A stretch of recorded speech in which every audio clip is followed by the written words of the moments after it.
Welcome guys! Before we begin, a quick note. As you will soon realize, this video is dubbed. I am Gamroof, I am a Latin American StarCraft content creator, and anyone, the owner of this channel, StarCraft Explained, invited me to dub and translate my videos on this channel so we can join forces. So here I am. I said, why not? That's a good idea, because until this moment, all my videos are in Spanish. So I'll begin with one of my favorite and most recent videos, research of why StarCraft is not a copy of Warhammer 40K, a myth that is quite popular, sadly. But without further ado, let's get started. Disclaimer. This video has no intention of attacking Warhammer 40K. This is a great franchise with a massive amount of lore, far more than StarCraft has. And as I mentioned in other videos, Warhammer 40K is not personally to my taste for reasons that are irrelevant to this video, but that doesn't mean I won't acknowledge the greatness of the franchise. My only intention in this video is to criticize the Warhammer fandom, not the franchise itself, because of this pseudo-mythology they've been creating around StarCraft. For this, I have conducted meticulous research. I have read and watched a lot about Warhammer 40K lore, and I want to thank my followers Nao, Kanko, Kutsure Kitsune, Aldaris 321, Volboy, Dark Element, Norman Knight, Edgar Crack 52, Sardwell Raj, and Fido Linux.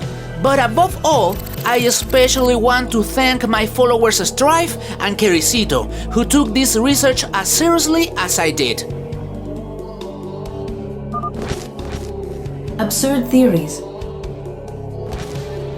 Before starting with the debatable points, such as design or story, I will talk about the truly absurd theories. Since I started creating StarCraft content about 7 years ago, I've received a lot of rather silly rumors. Although each time they are sent to me, they vary in small details, which reveals their fantasy, they can ultimately be summarized into 3 bizarre theories. 1. Games Workshop sued Blizzard for an alleged copy of their game Warhammer 40K and won the lawsuit. This is downright ridiculous, but to verify it, I entered the PACER, Public Access to Court Electronic Records, which is a public record of all legal actions taken at the corporate level in the United States, and searching for Blizzard, I found the accusations of harassment, claims from Sony about Microsoft's purchase of Blizzard, shareholders claiming that they were harmed by selling Blizzard shares, the court ruled in favor of Blizzard, a lawsuit over a multiplayer server service that said Blizzard, EA, and Take-Two has plagiarized their server system, and a lawsuit from an Amanda Lewis for using her Baby Murloc voiceover without royalties, which was never specified in her contract, but nothing about Games Workshop. Additionally, according to the Smith, if Games Workshop won, what did they win? What was the verdict? Because obviously the prohibition of publishing StarCraft was not the outcome. Monetary compensation? It can be. In the United States, infringing copyright always comes with a sentence of not publishing the copy. If it were just monetary compensation, a lot of big companies would prefer to simply pay the fine and keep evading copyright. 2. Games Workshop granted the rights to the Warhammer 40K IP to Blizzard to create a video game of the franchise. However, halfway through development, they decided to revoke the rights, leading Blizzard to recycle all the assets they had already developed into what is now StarCraft. The person who created this myth has no idea how contracts work. Intellectual properties must be licensed for a specific period, and if you regret it halfway through, tough luck. You have to wait until the contract expires. A clear example of this occurred a few years ago when Disney and Paramount launched their own streaming services. Even so, they still had to honor their contracts, so their shows and movies remained on Netflix for some time because the licenses were legally binding. 3. Blizzard wanted to make a game about Warhammer 40K. However, Games Workshop refused to license the rights, so Blizzard created something similar. This myth is false, ironically because it has a grain of truth. It's often said that myths and legends are born from a kernel of reality, and that applies here too. But it wasn't about StarCraft, it was about Warcraft. When Blizzard first began developing Warcraft 1 in 1993, one of the ideas they considered was requesting the Warhammer Fantasy IP from Games Workshop. However, Games Workshop never agreed to it. It wasn't a partial license, nor was it a case of acceptance followed by regret. It simply never happened. In the end, Blizzard decided to create its own medieval fantasy universe. This was confirmed in an interview with a former Blizzard employee on Kotaku, and it was consistent with a blog post by Patrick Wyatt where he recounts his experience developing Warcraft 1. But this was never about StarCraft. Now, setting aside these absurd theories, let's consider a more plausible scenario: the possibility of suspicious similarities between StarCraft and Warhammer. Spoiler alert, there aren't any.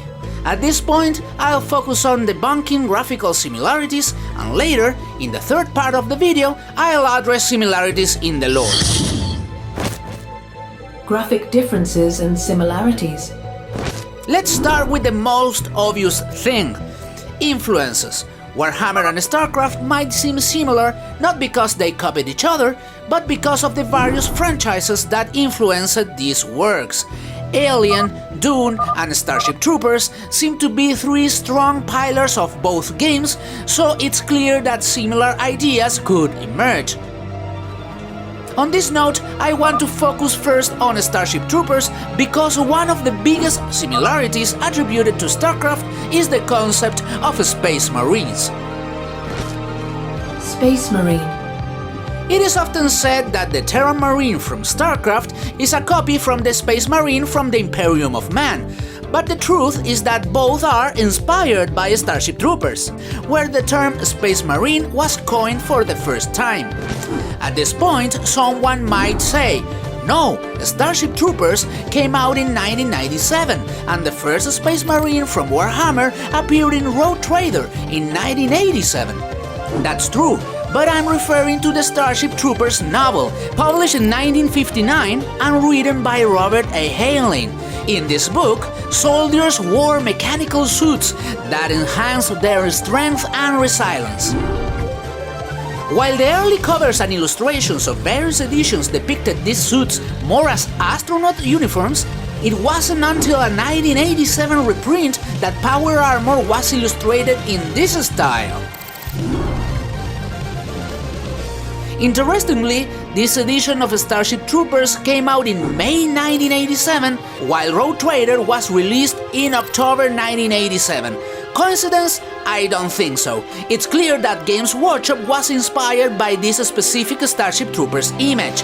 But why? Well, military science fiction experienced a massive boom in the 80s, mainly due to the Cold War tensions. Other novels were published, like The Forever War by Joe Haldeman in the '74, which also had a comic adaptation featuring soldiers undertaking space missions. Then Armor by John Stickley in 1984, focusing on soldiers fighting brutal battles in armored suits with an emphasis on the psychology of the soldier and the emotional aftermath of war. And of course, the release of the first Alien film in 1979 reignited interest in Starship Troopers, leading to the novel's 1987 reprint with a new cover near the end of the decade. Even distant works like the first Mobile Suit Gundam series in 1979 openly admit to being inspired by Starship Troopers. Speaking of anime, 1 year after this reprint, the Starship Troopers anime was released in 1988, featuring armor designs like this, which look quite similar to the early Space Marines of Warhammer 40K. Did they reference each other? The director of these OVAs, Tetsuro Amino, mentioned being inspired by the power armor designs from the Daicon 3 and Daicon 4 anime shorts from 1981 and 1983. And why wouldn't he? In both Daicon shorts, a character literally summons a Starship Troopers armor. Alongside King Ghidorah, Gundam, Godzilla, Battleship Yamato, an Imperial Star Destroyer, the Enterprise, Alien, Darth Vader, Captain America, Batman and Robin, another reference I can't even recognize. But wait! Daikon animators themselves were influenced by the works of illustrator Naoyuki Kato, who created art for what seems to be a Japanese edition of the Starship Troopers novel in 1979. As you can see, inspirations are always a tangled mess, leading down a very deep rabbit hole. Warhammer definitely didn't invent the concept of the Space Marine, but we can all agree it's too good a concept not to use or pay tribute to in a work of military science fiction. The developers of Halo in 2001 also openly admitted to being inspired by Starship Troopers. Finally, if we compare the Warhammer Marine side by side with the StarCraft Marine, they aren't that similar. They are really not similar at all. Helmet? No. One wears a helmet resembling chemical protection gear, while the other is closer to an astronaut's helmet. Accessories? No. The Warhammer Marine carries fabric elements and a signature backpack, neither of which are present in the StarCraft Marine. Graphics? No. The Warhammer Marine's visuals draw inspiration from Greco-Roman and early Christian aesthetics, while the StarCraft Marine reflects capitalism, westerns, and cyberpunk. Pauldrons? No. While this point is often brought up, they couldn't be more different. Warhammer pauldrons have a straight cut on their bottom and are taller than wide, almost reaching the elbow. In StarCraft 1 and StarCraft 2, though they are also bulky, their shape is entirely different. Weapons? No. While both use a rifle-type weapons, the Warhammer Marine wields a myriad of additional gear, mostly melee weapons. Chest? No. Most depictions of the Warhammer Marine feature layered metal plating on the stomach for flexibility and always include a belt, usually with more weapons attached. The StarCraft 1 and StarCraft 2 Marines don't have this design and often feature lights on their armor, something I haven't seen on a Warhammer Marine. But they do share something, a little bit in the legs and, above all, the color. The round collar around the neck is so iconic that this single piece makes the two armors feel similar, even if the rest of the design is different. The collar is circular and much wider than the helmet, making the head look smaller and better protected. Guess where that comes from? Well, I think we're clear now. And we've just covered the Marine. Oh, this is going to be a long one. Zerg and Tyranids. Now we will continue with the Zerg and the Tyranids to stay close to Starship Troopers, as the novel is also a pioneer in the concept of giant space insect swarms. Although the Gene Stealers appeared in Road Trader in 1987, the Tyranid race did not yet exist. The first Gene Stealer is obviously inspired by Alien, as it was a creature that acted independently.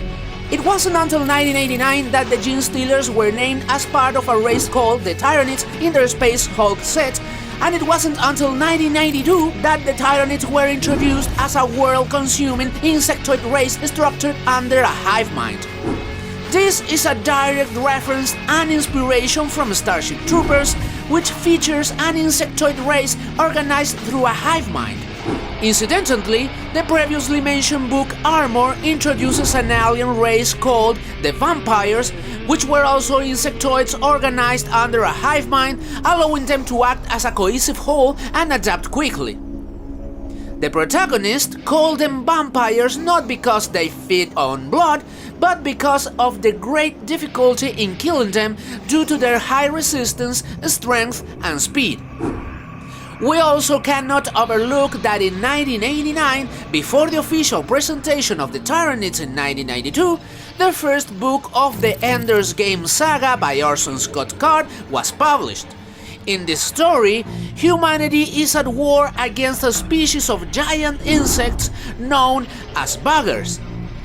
These are highly advanced insects that communicate telepathically, all controlled by a queen who is the only conscious being in the hive. Ender's Game has had significant cultural relevance, with 19 novels published up to 2021, 1 more announced, 13 short stories, 47 comic volumes, and even a 2013 film. These concepts were probably known to Games Workshop, but they weren't implemented in Warhammer until they saw a similar adaptation in Aliens in 1986, where the xenomorphs also act like an insect swarm, even introducing an alien queen. Regarding their psychic hierarchy, this was taken from both Starship Troopers and Ender's Game, where all troops are controlled by hive leaders. This is more of an inspiration for StarCraft than for Warhammer, as in Warhammer the leaders are more like psychic repeaters. However, killing them has the same effect as killing a leader, causing the lower castes to become feral. As for the warriors' appearance, they are quite different. Tyranids usually use a white palette mixed with another color, often green, purple or red, while Zerg use only dark colors, typically purple or brown. The designs are quite distinct, especially because Tyranids wield weapons in their hands, while Zerg have weapons integrated into their bodies. Additionally, Tyranids often look more like dinosaurs, while Zerg look more like insects. Tyranids have more crests on their bodies, whereas Zerg have more spikes. Even the original Tyranid models from 1993 feel somewhat robotic, as if they were biomechanical beings. No general body form matches between Tyranids and Zerg, except for 2 designs that catch my attention due to their similarity. The Gargoyle with the Mutalisk and the Ravener with the Hydralisk. In the first case, I find it interesting that both have elongated, winged bodies with a forward-facing tail. However, upon closer inspection, the Tyranid Gargoyle has more appendages. Arms and spikes protrude from its body. Furthermore, comparing the first version of the Mutalisk, the head and spur switch places, as the Mutalisk has its head on its tail and the spur above it. It's likely that the Mutalisk is more inspired by the H.R. Giger's sculpture Guardian Angel than by the Tyranid Gargoyle. In the sculpture, the tail has an opening, which is clearly the inspiration for the mouth of the original Mutalisk. Later, in StarCraft 2, this becomes more pronounced, giving the Mutalisk 2 heads, with the lower one transformed into an ovipositor, something even closer to Giger than to Warhammer. As for the Ravener and, in general, all Tyranids with crested heads, this version of the Tyranids was the third, released in 2001, 3 years after StarCraft 1. As you can see, it seems that Warhammer ended up being influenced by StarCraft, not the other way around. And I'm talking about inspiration, not copying. We need enough maturity to understand that inspirations among artists go back and forth, and it's impossible to create something 100% original. Take the case of Power Rangers Lost Galaxy. The series was released in 1999, a year after StarCraft, and it is an adaptation of the Japanese series Seijuu Sentai Gingaman from 1998. To adapt their main antagonist, named Shelinda, Saban, the company behind Power Rangers, created Trakina. Yes, they look super similar. It's obvious that the cultural impact of Kerrigan affected a lot of subsequent works.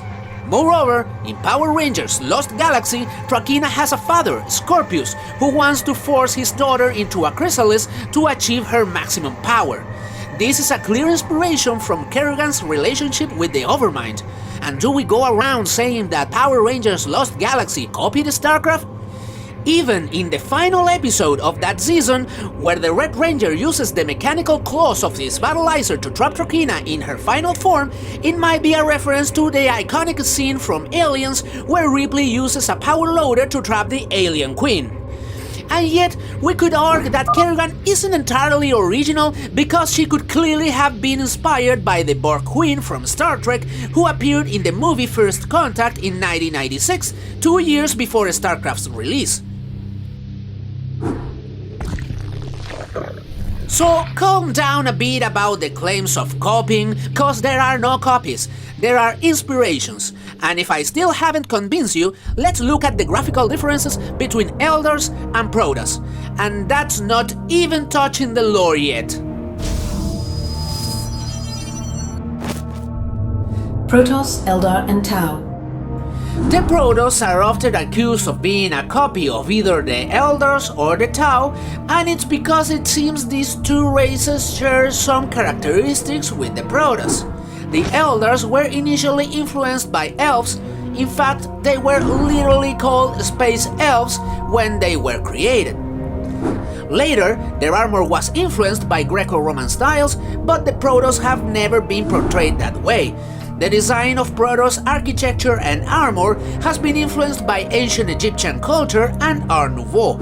It's true that a couple of pre-1989 figures could seem similar to Protoss, but they are the minority and can easily be attributed to influence, once again, from Starship troopers. In the original novel, there is a third race called the Skinnies. The Skinnies are described as a tall, slender humanoid species measuring 2.5 meters in height, with a physique more slender than of humans, hence their name. Culturally, the Skinnies are presented as a technologically advanced society with a sophisticated political and military organization. While they are not as aggressive or expansive as the Arachnids, the Skinnies have considerable military power.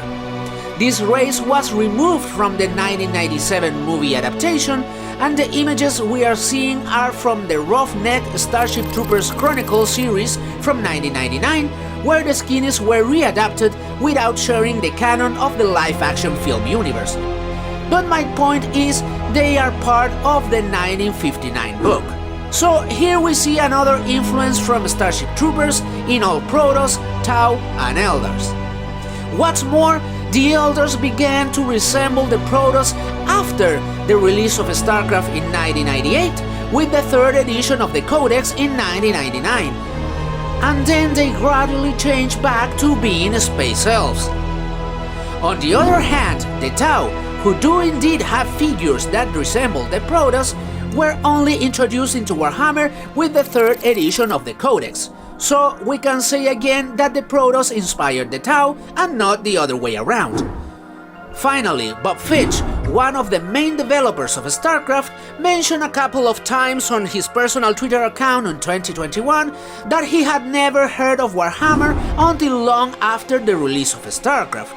But even though we only have his word as proof, I see no reason for him to lie about this, especially since in the same post he admits to being inspired by Starship Troopers, Alien and Star Trek.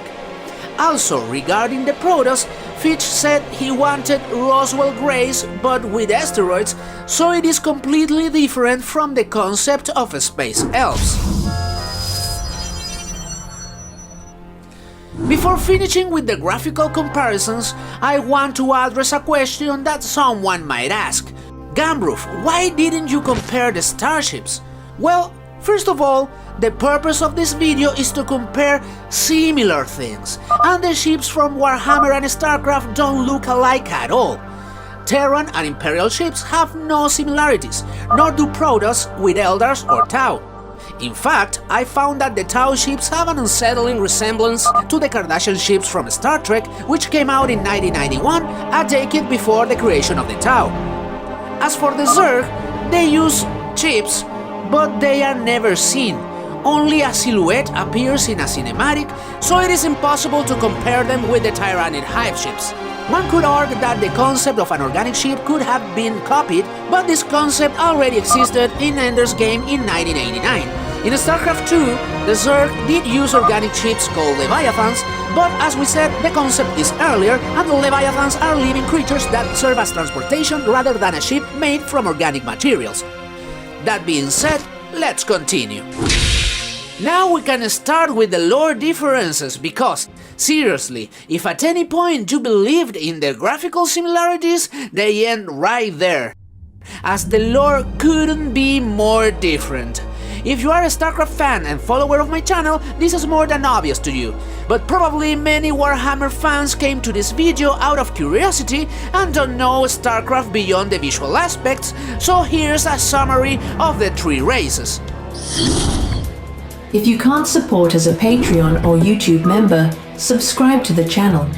Turn on notifications, hit the like button and share. Terran and Imperium of Man. Let's take advantage of humanity to clarify the setting of the story. In Warhammer is the year 40,000, while in StarCraft it's the year 2500.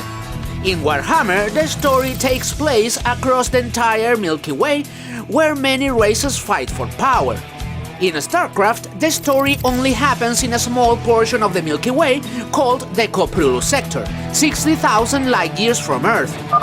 In Warhammer, there is only one empire called the Imperium of Man, which has lasted just over 10,000 years. While there are small dissident groups like the Chaos Followers, humanity itself is a single faction. In StarCraft, there are different factions, all relatively equal in power. On Earth, there is the United Earth Directorate with 200 years of history. In Koprulu, there's the Confederacy of Man, which lasted 177 years, the Umoyan Protectorate with 32 years, and the Kelmorian combined with 36 years. And none of these factions are an empire. They are usually democratic parliaments or conglomerates of trade guilds, except for the United Earth Directorate, which is a fascist world government, so there isn't much information about it. But definitely, no leader of any Terran faction is a superpowered demigod. In Warhammer, the only time the Empire was divided was during the Horus Heresy, where Horus, one of the Emperor's sons, rebelled against him. The Emperor killed Horus, but not without being mortally wounded, which forced him to remain Gunner, kept alive by his throne for another 9,000 years. Even after this, the Imperium remained unified. In StarCraft, there are constant coups. The Confederacy of Man was overthrown by a group of rebels called the Sons of Korhal, which resulted in the only empire in this universe, the Terran Dominion, which is currently 11 years old. Arcturus Mensk, the leader of this rebel group, proclaimed himself emperor of all the territories of the former Confederacy and ruled oppressively for 5 years until he was killed by the Zerg, after which his son, Valerian Mensk, took command. Though he is still an emperor, Valerian has led the Dominion down a peaceful path, focusing on the quality of life of its citizens. Still, paramilitary groups remain, ready to make any ruler's life difficult if they overstep. In Warhammer, the development of humanity's technology was prohibited after the Horus Heresy, and the Adeptus Mechanicus, the group in charge of the Imperium's technology, only recovers and restores old technology instead of developing new technologies or reverse engineering alien technologies. In StarCraft, all the governments prioritize great technological development, both military and for improving the quality of life of their citizens, except perhaps of the United Earth Directorate. Furthermore, the governments of the Koprulu sector constantly generate large governmental projects with huge budgets to reverse engineer Protoss, Zerg or Xel'Naga technologies. This is actually the shortest part of the video because between the two human races there is not a single trace of similarity in their lore. Zerg and Tyranids. The Tyranids are a species of unknown origin that came from outside the Milky Way and moved through a vast number of hive ships. The Zerg are a natural species that developed on the planet Zerus outside the Koprulu sector but still within the Milky Way. Their main characteristic is that they could assimilate favorable genetic structures for their prey by consuming them, which caught the attention of the Xel'Naga Amon, who sought to turn them into a swarm. Amon stripped the Zerg of their will and self-consciousness, and they became known as the Zerg Swarm. The Tyranids possesses a hive mind, an ethereal entity formed from all the Tyranids' minds. Tyranids do not have generals or leaders, but they only act as psychic repeaters to maintain control over the minions. Destroying them will cause the minion under their command to lose the hive mind connection and become feral. To break the will of the original Zerg from Zerus, Amon created the Overmind. a creature that would unify the wills of the Zerg. Despite what its name might suggest, the Overmind is not a hive mind. The Zerg do have a hive mind, but to a lesser extent, as they always need an individual and tangible entity as a leader, for example, the Overmind. Without one, they will behave like feral animals. However, the Zerg do have generals or sub-leaders, such as the Cerebrates in the case of the Overmind, and the Brood Mothers in the case of Kerrigan and Zagara, who do have their own consciousness and are individual beings. The only purpose of the Tyranids is to consume all the worlds in their path. To do this, the Tyranids invade worlds using gene stealers, which analyze the world's strengths and weaknesses and create a religion around the Tyranids to predict their arrival as gods, thus facilitating the invasion. While it might seem that the Zerg only consume worlds indiscriminately, their first objective was to assimilate the Protoss, as Amon needed this for his master plan. This plan also included assimilating different species to improve the swarm. After the failure of this plan and the death of the Overmind, the Zerg have passed through several swarm leaders, each imposing their own desires and goals, using the Zerg as a weapon, until finally coming under the control of Zagara, a brood mother who decided to make peace with the other races of the Koprulu sector and settle the swarm on the planet Gist, where they currently prosper in peace. The Tyranids do not assimilate new species into their swarm. Rather, they collect certain genetic traits only when they need it to adapt to a new environment or become resistant to a new type of weapon developed by an enemy. In fact, the origin of the genetic structures possessed by their current warriors is a mystery. The Zerg, in addition to integrating certain genetic traits from other species to adapt, regularly assimilate entire species into their ranks. In the StarCraft 1 manual, it is actually specified which animal species were assimilated to become which Zerg warriors and the reason for their assimilation.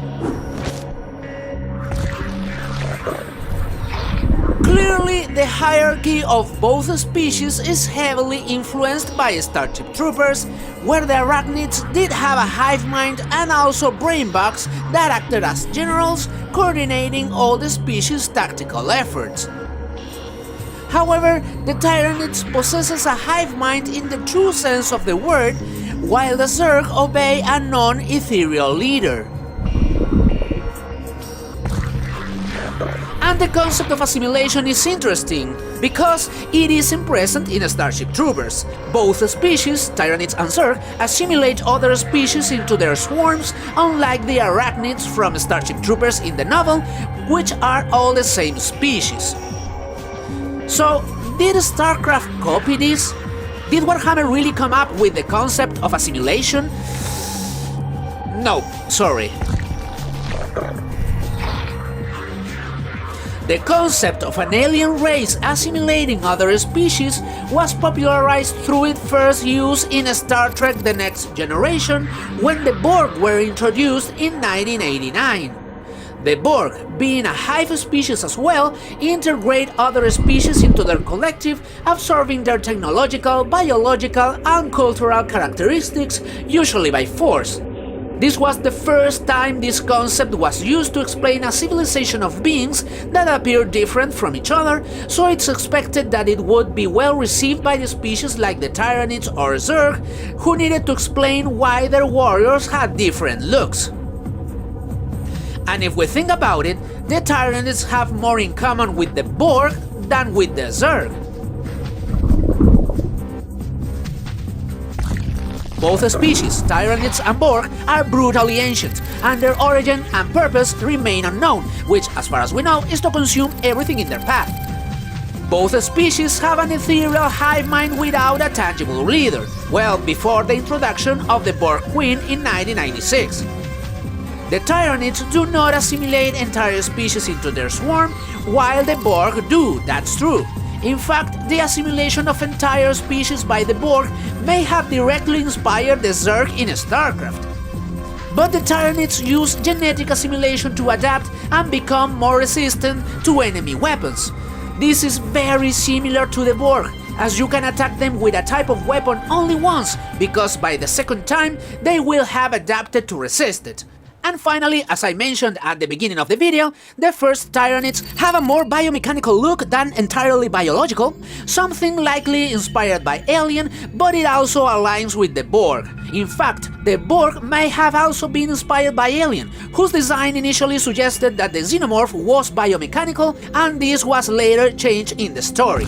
But to conclude, the concept of assimilation was not created by either of the two, it was created by Star Trek with the Borg. And while the Zerg and Tyranids are similar in both being based on the Arachnids from Starship Troopers, the Xenomorphs from Alien, and the Borg from Star Trek, the truth is that their lore is completely different. Protoss, Eldar and Tau. This part get a bit more complex and won't be a walk in the park like the previous two. Let's dive in. The Eldar were created by the ancient gods to be an extremely long-lived race with a great mastery over psychic energies. The Protoss, considering only the lore of StarCraft 1, well, they are almost identical. But don't despair, there's an explanation for this. As Warhammer fans may already know, the Warhammer lore is explained in a series of documents divided by race called Codex. The Eldars have 10 codexes spanning from 1994 to 2022, the most recent one. Now, the origin of the Eldar, including the fact that they were created by ancient gods, comes from the 4th edition of the Codex, released in 2006. By the way, I'll leave a pinned comment with a link to a Google Doc containing all my sources so you can check for yourselves and not accuse me of making things up. So, at least in this regard, StarCraft didn't draw inspiration from Warhammer, it was probably the other way around. Moving on. For millennia, the Eldar built a vast and prosperous galactic empire. Their technology was so advanced that they could shape realities and create almost anything they desired. They were unmatched in the galaxy. The Protoss also. I mean, the Protoss Empire only lasted about 2,000 years, that's the only real difference. Were the Protoss based on the Eldar? Probably not. The concept of an ancient, highly advanced race with psychic powers has been part of the general culture for decades. Take, for example, the Arisians from the Lensman series, written by Edward Elmer Smith between 1948 and 1954, a race described as ancient as the universe itself, with incredible psionic powers and advanced technology that allowed them to shape reality at will, much like the Eldar and sometimes the Protoss are described.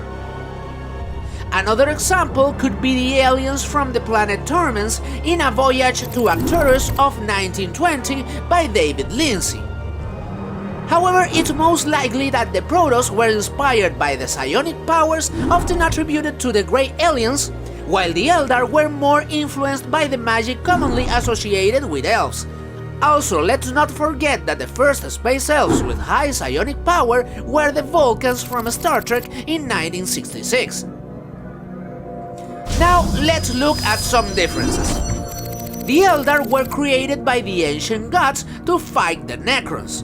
The Protoss were evolved by the Xel'Naga Amon to be assimilated by the Zerg and create the perfect organism, but they rebelled against Amon. The Eldar Empire does not rebel against the ancient gods, instead they accidentally created their own enemy god. A chaos god is born due to the Eldar's addiction to pleasure, which leads to the fall of the Eldar Empire.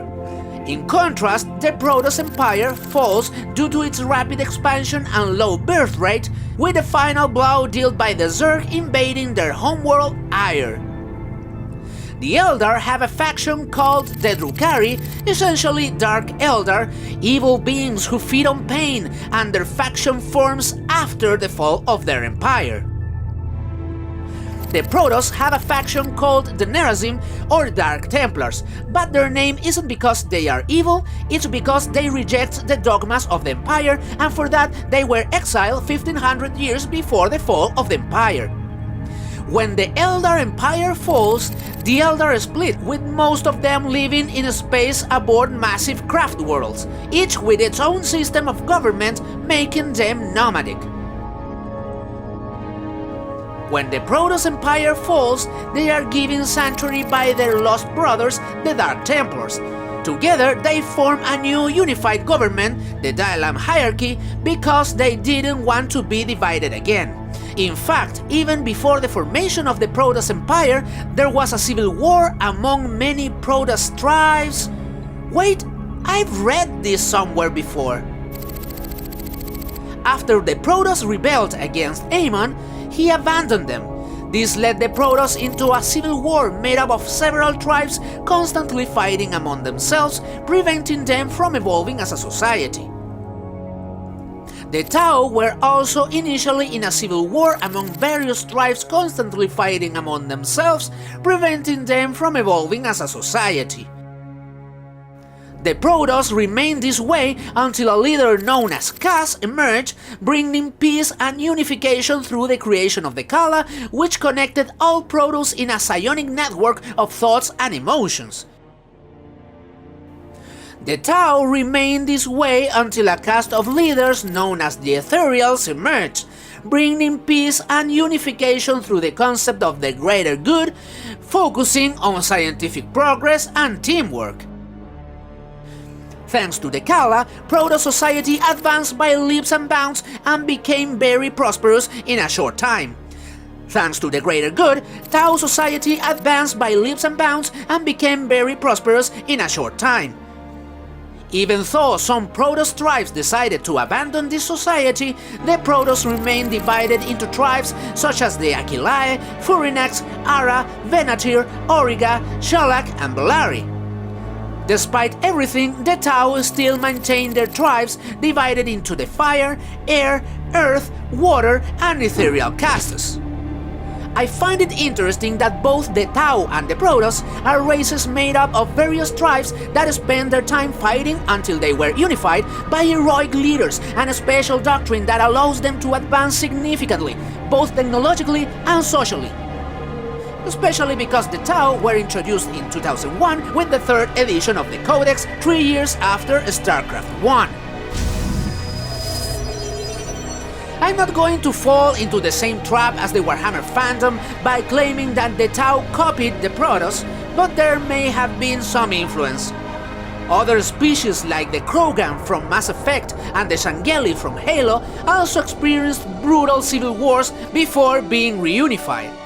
While these two examples were created later, I tend to believe this concept is rooted in real-life history, such as the Three Kingdom War in China from 220 to 280, or the Unification Wars of Japan during the Sengoku Jidai period from 1467 to 1603. In both cases, there were brutal civil wars, and unification was achieved through strong leaders like the Jin in China and Tokugawa in Japan, who could have served as inspirations for the Ethereals in the Tau and Kas in the Protoss. However, these unifications were achieved more through force than peace. The idea of a peaceful unification, on the other hand, might be inspired by the consolidation of the Ayyubid Sultanate, where Saladin unified all the Arab tribes between 1169 and 1187. What's notable here is that while Saladin has to fight some battles, he resolved matters diplomatically whenever possible.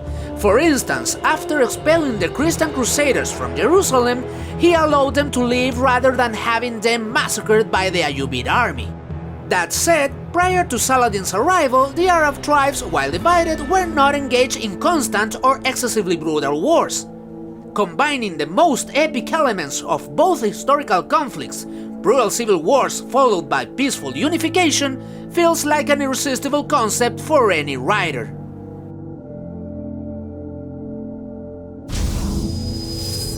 In conclusion, the streams of inspiration among artists are so confusing and varied that trying to trace one back is a meticulous task that ultimately doesn't lead to much. No work is ever completely original, and both StarCraft and Warhammer, like practically any work you can think of, books, series, or video games, have been inspired by something that came before them. In fact, both games have influenced each other over time. Games Workshop openly admits to having based their cinematic of assembling a Space Marine on the Wings of Liberty opening cinematic, while some redesigns in StarCraft II, like the Zergling, might have been inspired by this 2002 Tyranid design, which in turn could have been inspired by the Fellhound from Warcraft 3. My point is, stop it. StarCraft is not a copy of Warhammer 40K. Both games are inspired by a ton of other things and have referenced each other a few times. Both are incredible franchises, and as fans, you can enjoy both or just one of them. Neither is better than the other, and so the whole sermon about the power of love. I hope you enjoyed this video and that everything is clear now, because this is the first and the last time I'll address this topic on my channel.